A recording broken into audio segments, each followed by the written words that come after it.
ठिकाणी असद गौस शेख हा 7 ते 8 वर्षाच्या मुलाने त्याच्या डोक्यावर चाक गेला, तो जाग्यावर मृत्यू झालेला आहे।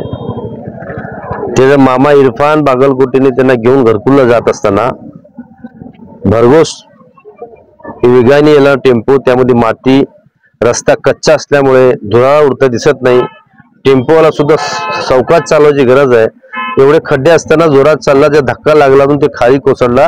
मागचा चाक त्या मुलाच्या डोक्यावरून गेलेला आहे। त्यासाठी त्या मुलांनी, त्याच्या आईंनी हैदराबादवरून सुट्ट्या शाळेचे मिळाले म्हणून सोलापुरात भावाकडे आईकडे आली होती, पण आता मामाने त्यांना नातेवाईकांना भेटण्यासाठी घरकुलला जात असताना हे अपघात घडलेला आहे। अतिशय दुर्घटना घडलेली आहे। त्याच्या आईला 3 मुलं आहेत, त्यातला हा मुलगा आहे। अतिशय दुःखाचा डोंगर आमचा कोसळलेला आहे। योग्य ते कारवाई त्या टेम्पोवर व्हायला पाहिजे। मला तर असं वाटतं टेम्पोचे कागदपत्र वगैरे आहेत की नाही का माहित नाही, याची सखोल चौकशी पोलिसांनी करून योग्य ते कारवाई त्याच्यावर करावी अशी माझी अपेक्षा आहे। आज एक गरीबाचा लहान बाळ गेलेला आहे, त्यांना न्याय मिळावा अशी माझी मागणी आहे।